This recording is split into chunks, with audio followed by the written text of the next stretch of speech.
Terus niki kula suwun kula nggih seneng dina anak donga ben mustajab ngomong sing pun bosen-bosen larat ya kepengin mustajab lah jenenge kesel yo oleh paham. Sing ra payu-payu rabi Joko-joko sing ngaji iki kepengin donga nggih ben mustajab payu bojo. Tapi aja marahi pangeran nemen-nemen sak bocahe disebut. Alamate. Karena saya pastikan Tuhan itu Tuhan bersama. Cawe wedok yo ndonga ora kepentuk kowe. Jadi di sini ada pertarungan apa? Doa. Ya ada pertarungan apa? Ya itu kali zaman dunia pondok ra ngono to. Ono santri seneng ninge wayu putrane iki gedhe. Mesti ro candalemu ni naudzubillah kan. Candalem seneng kaya repot. Kalau ono wong dokter wayu terus yang seneng wong nganggur, dokter lah istipat-ipat ya Allah, jangan dapat itu. Nah saya pastikan Allah juga Tuhannya dia kan, dan Allah pasti melindungi dia. Kowe ojo egois. Gusti, kulo juga ora mustajab. Sampeyan ketemu pengiran bisa. Aku ngrungokno dongane Dik. Dekne berkali-kali istiadat ora entuk kuwe. Mulane kayak kudu sadar. Dunya wae wong akeh, paham ya? Sembo. Nah, iku nek kowe sadar ngono ya terjadi sujudul qalbi. Sehingga ketika orang dengar sujudul qalbi yang begini donga iku izin. Donga kok intervensi Tuhan. Namanya donga dipandang sebagai intervensi. Nah, sujud sing ngene iki mbok wonge pas lungguh, mbok pas bubukan mbok pas mlaku-mlaku ya iku sujude ati ora bakal itidal nganti kiamat. Sujudun maraf abada. Sujud sing ora bakal itidal. Kok sujude Nabi Ibrahim. Nabi Ibrahim pas iku posisi ya lungguh dicancang. Dicancang mbek Namrud. Dicancang diobong. Saking gedene geni. Buareng guweni banget gedene. Sing tukang nguncalo lho, ben ora iso. 3 meter, 7 meter wis ra kuat.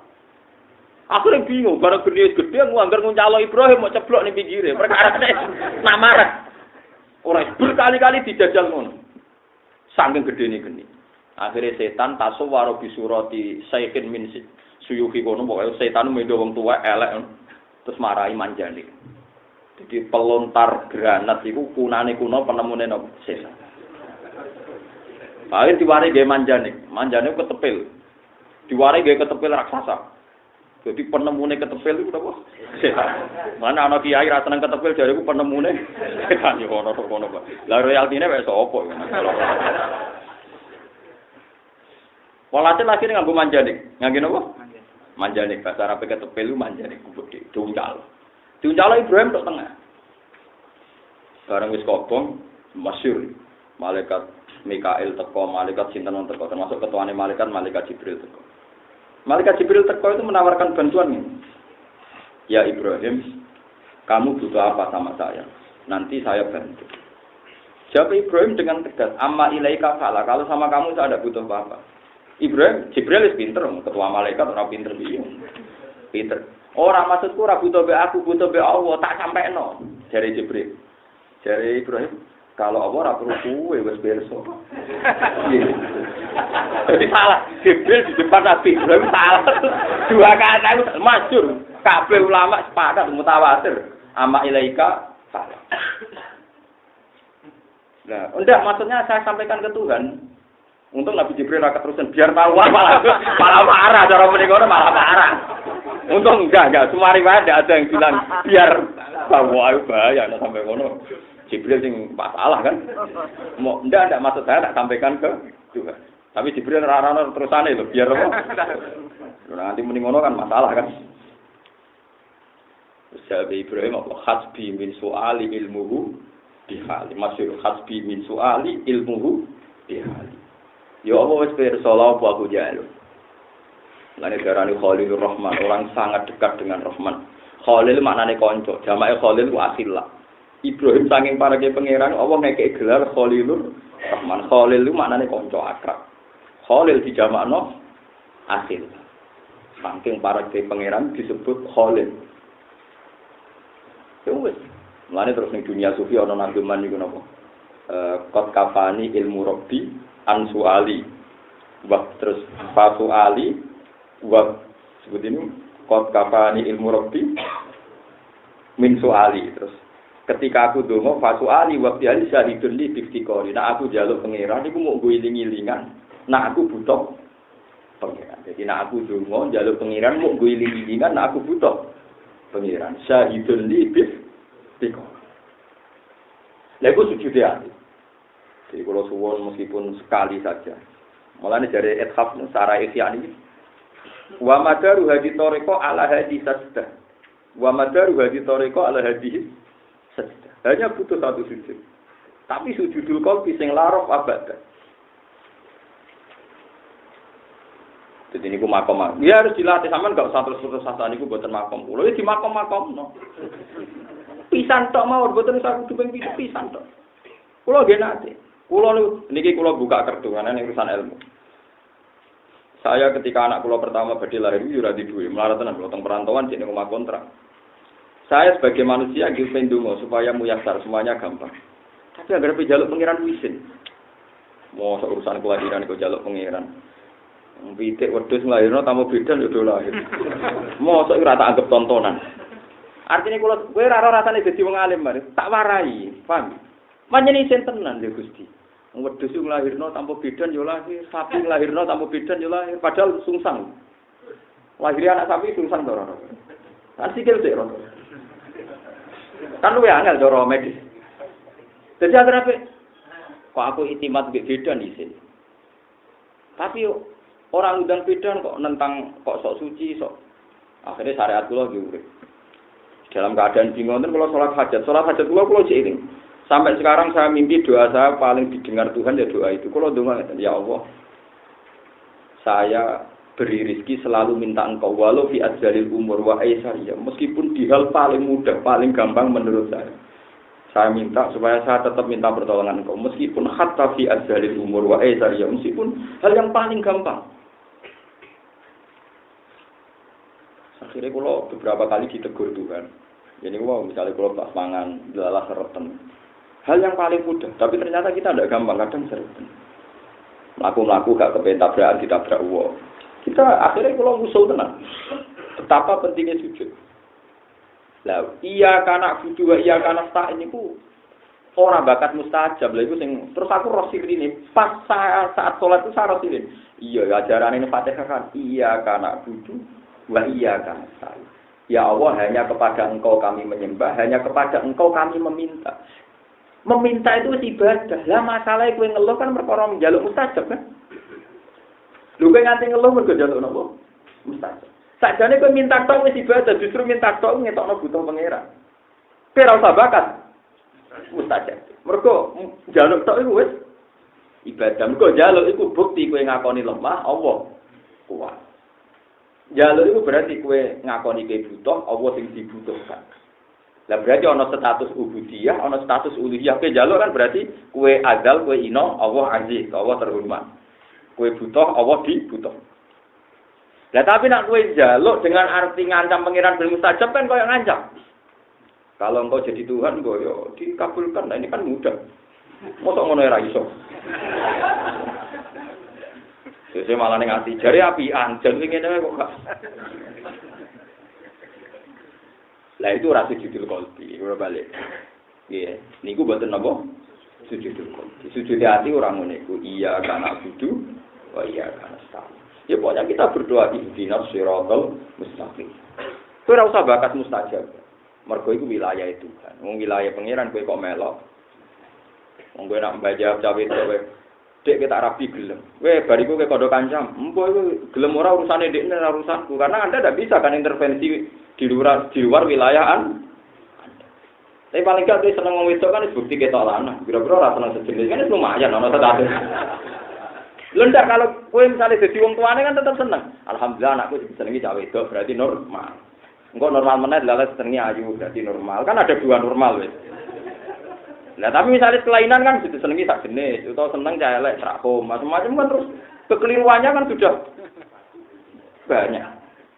Artinya tidak ada perilaku benar yang nggak punya poin benar. Pasti perilaku benar itu punya poin. Tanpa ngenteni disebadah dia, paham? Tanpa ngenteni. Wes saya tak contoh no. Misalnya Ruhin ngamar cah wedok, ngamar rondo ayu. Urung dijawab iya, paling enggak wong kancane mendingin. Rugen ora wae pinter. Tetep ada status dasar. Paham ya? Ana rada ayu ning pojok, desa liya pojok. Kok rugen ro? Rugen wis jawab, gelem gak tak rabi. Kancane ngelem apa? Roan kan iki jelas. Itu kan status positif atau negatif? Positif. Mustafa rum jawab, kabeh rum jawab. Wah, kedisian rugen. Wah, artinya banyak poin yang sudah didapatkan. Meskipun tadi, mungkin lah ya, tapi yang boleh mesti gelem.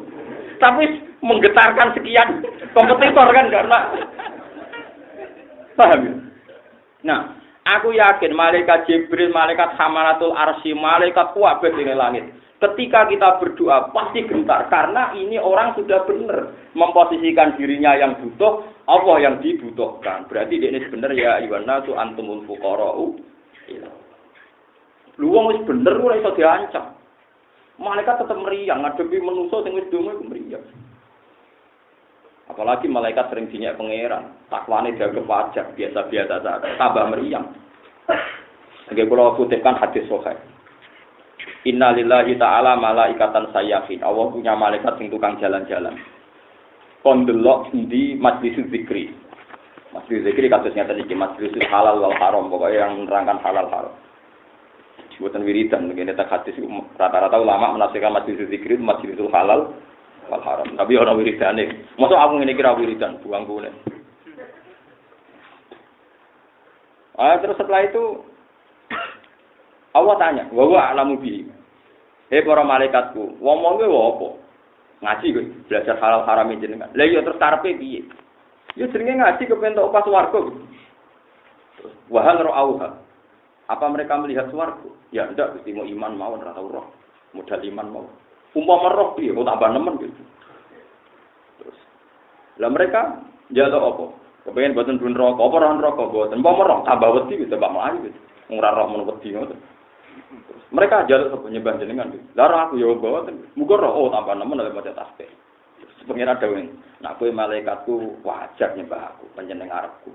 Wedi aku ya wajar jenenge roh aku. Malaikat meriang bodoh dibeli takwane gak kepajar. Lalu menghadiri sohe ternyata takwa kita ini luar biasa. Barokah roh nih. Barokah apa? Mulane kira usah muka sapa, kok marah gak luar biasa. Biasa model goblok ngene wae pokoke sing. Paham ya? Lho nggih tak hadis lah, wahal auha ditanya apa tahu. Hebatnya nak tidak. Kowe seneng ndi saiki? Mesti ada apa ora usah. Paham ya, terus niki kula suwun kula nggih seneng dina anak donga ben mustajab, ngomong sing pun bosen-bosen larat ya kepengin mustajab lah. Jenenge kesel yo oleh paham ya. Sing ra payu-payu rabi Joko-joko sing ngaji mriki kepengin donga nggih ben mustajab payu bojo. Tapi aja marahi pangeran nemen-nemen sak bocahe disebut. Salamate. Karena saya pastikan Tuhan itu Tuhan bersama. Cawe jauh yo dong ora kepentuk kowe. Jadi di sini ada pertarungan apa? Doa. Ya ada pertarungan apa? Ya itu kali zaman dunia pondok ra ngono to. Ono santri seneng ninge wayu putrane iki gede. Mesti ro candalemu ni nauzubillah kan. Candalem seneng yo repot. Kalau ono wong dokter wayu terus yang seneng wong nganggur, dokter lah istipat-ipat ya Allah, jangan dapat itu. Nah saya pastikan Allah juga Tuhannya dia kan, dan Allah pasti melindungi dia. Weoso egois, Gusti, kalau juga orang mustajab, sebenarnya ketemu pengirat sama, aku ngurungokno dogane dek, deknya berkali-kali istiadah suara untuk kue. Mulane kayak kudu sadar. Dunya wae wong akeh, paham ya? Sembo. Nah, iku nek kowe sadar ngono ya terjadi sujudul. Dadi kula suwun mbok piye atimu. Wae kula suwun. Wasjud wa tarif niku nomor 1 niku sujudul qalbi. Mulane tiyang-tiyang alim niku. Kualitas kula niku mboten guyon wae isin nek pengiran. Kula niku sampean ngandel kena ra kena. Kula nangger turun kadang iki kepen merengut, iki kepengin napa kowe kukur-kukur napa anggere eling ya Allah kok kaya aku gak kuat teng kerajaane jenengan, ra kuat dadi kawulane jenengan. Kulo anggere kadang gue diamuk bojo, mbok kecewa mbek tangga, kecewa mbek santri. Kadang nggih kepen ngeluh, tapi anggere eling Gusti niku ayo kersane jenengan terjadi ini kok kula ngeluh sawane kok ora rido mbek aturane jenengan. Akhire guyu. Lah kadang guyu ku keliru, diamuk bojo, diamuk guru. Malah tertigo. Diamuk dhewe kok guyu. Wah repot to, lan terangno terus piye. Iya angel kan dadi wong usul ya angel. Mulane bener kuwi ora usah usul. Penak sowe urip wis. Tok ngamuk-ngamuk, merengut-merengut, tok guyu-guyu, penak pokoke wong awam ku penak. Terus ngono Allah ya maklum, mergo Rahman Rahim mau dadi maklum ya ae. Wong kowe ngene iki yo gaweane pangeran kok piye gitu. Jadi sampean tak ceritani kula niku gadah kitab jenenge Khilyatul Auliya. Khilyatul Auliya itu kitab induknya Ihya. Jadi Imam Ghazali sampai alime ngoten karena pengagum kitab Khilyatul Auliya itu 14 jilid. Itu Imam Ghazali setengah hafal. Akhirnya beliau mengutip kitab Khilyatul Auliya sebagian dicomot di Ihya. Kalau beliau kitab fikihnya itu merujuk kitab Nihayatul Matlab karangan gurunya Imam Haruman. Itu juga 14 jilid. Sehingga Ihya itu kumpulan dari sari dari Nihayatul Matlab dan sari dari kitab Khilyatul Auliya. Menjelma dari kitab Ihya yang melegenda. Saya alhamdulillah punya dua-duanya, kitab induknya Ihya itu satu. Itu diantara yang diceritakan, niki tiru tenan nggih. Nah niki wajib buat tiru. Di antara yang diceritakan Abu Nu'aim Al-Asbahani, Shahibu Khilyatul Auliya itu. Kita muridnya Imam Jabir, sahabat kan ada yang terkenal gini Jabir bin Abdullah. Itu dia murid terkenal gini Muhammad bin Munkatsir, itu namanya Muhammad bin Munkatsir, masyhur. Muhammad bin Munkatsir itu masyhur sekali di dunia fikih maupun di dunia tasawuf. Biasanya kitab I'anah itu sering mengutip makalahnya Muhammad bin Munkatsir. Itu nak ana wong fasik mati, wong fasik sek mati teko. Mbok mati ne oplosan lah yo teko. Sekaruan mati mergo ngombe oplosan teko. Orang itu janggal karena cara fikih gini, sama terang cara fikih kan yo. Rungokno tenan iki. Nak ana mati ngombe oplosan, kowe Mustafa kira-kira dadi kiai nyolati to ora? Islam lho Mas. Nyolati. Nyolati kowe. Nyolati. Nak bunuh diri. Nyolati kowe. Pinter, bodoh pinter ya. Kali-kali bodoh pinter. Tapi keliru separuh, paham kowe keliru separuh. Nah dawuhe Nabi ngeten iki. Niku rungokno tenan, kena mbok tiru, wajib mbok tiru, ini hukum.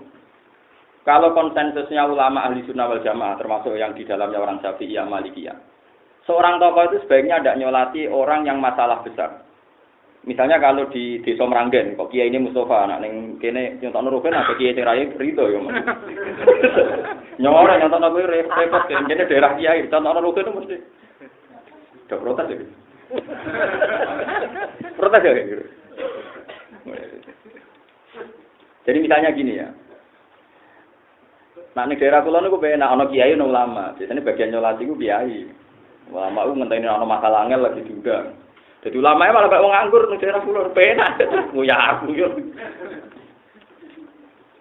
Teng sido kiri ki ngoten kula iku men sido kiri. Mas-mas sing kiai-kiai nduk nak tahlilan kok guri. Ya kok guri nak ana wong mati. Ya jejer kula bareng. Jadi mriku wonten tukang imam tahlil, nggih tukang napa-napa. Jadi kiai teko do guri. Dadi penak ora entuk jatah ra kangelan. Bare mulai. Kok penak Mas? Ya modele ngeten iki penak. Jadi ora kok kiai hidup terus kangelan ono mati dekne ono tahlil. Ora melo-melo. Penak cocok. Nah, mriki mboten nggih, sing paling hidup ya paling kesel ya. Ya tapi paling tok akeh aja kok. Ojo eling kesel tok. Nah, itu kalau dalam hadis suatu saat ini rungokno tenan iki. Suatu saat Nabi itu datang ke seorang jenazah. Nah, Nabi itu kan mukasyafah ya. Beliau bilang, "Alaihi dainun, apa dia punya utang?" "Na'am ya Rasulullah dinaron." Ya, dia punya utang 2 dinar. Dia punya utang 2 dinar gitu. Setelah punya utang 2 dinar, nate kula hitung 2 dinar itu sekitar 4,2 gram. Berarti pinten? 1 dinar itu 4,2 gram. Kalau 1 dinarnya 300.000 berarti sekitar berapa? Pinten? Karena sanggup bae 600, 900 mungkin 1.800.000 gitu. Sanggup bae sekitar pinten? Kan 1 dinar sama dengan 4 gram. 4 gram nak 300.000 mungkin itu. Bener? Nak 2 dinar berarti 24 ya, 2,4 berarti sarusen diutang 2 juta 400 kan angel loh. Sangelnya urus kan urus. 2 dinar. Walhasil Nabi itu balik kanan, kundur, nggak mau nyolati. Padahal Nabi itu biasanya munafik kerja nyolati, asal nggak dilarang Tuhan. Bareng pada Nabi kundur, kota ada seorang sahabat, ya Rasulullah, huma alaiya 2 dinar itu kewajiban saya. Akhirnya Nabi kembali mau nyolati, terus nyolati. Tapi Nabi sebelum kundur balik kanan tadi. Nabi sempat ngendikan sallu ala sahibikum, tapi kowe nyolati jeng ya aku ora usah. Kowe nyolati jeng ya aku ora usah. Sehingga ulama ahli sunnah berpendapat jika ada orang mati oplosan atau bunuh diri atau mati pas selingkuh, pas demenan, pokoknya ora bener-bener niku. Itu sebaiknya tokoh sentral itu tidak ikut ngimami, tidak ikut nyolati supaya jadi jera bahwa ini masalah. Tapi santrinya atau orang kebanyakan harus nyolati, guling-gilingan setiap jenazah muslim berhak disolati. Jangan sampai ada tradisi mati oplosan sampai mati di masjid jumlah yang sholat sama, gampang. Berarti keliru farodah jawabannya. Paham ya? Ini teks kalau sama nggak percaya cari di Syarah Muslim ketika Nabi Dawud sallu ala sahibikum, apa sallu ala sahibikum. Jadi kalau balik ini kan tidak fair kan? Misalnya kalau semuanya wajib datang, fardu kifayah masa wong sing mati oplosan sampai sing mati pas sujud jumlah hadirin sama. Terus yang bengok-bengok juga sama, karena kan biasanya sebelum dipendem kan, saya enak pas yang mati sujud oleh ini saya doa hati, pas yang mati ngoten niku, saya mau mati itu, macam-macam kan.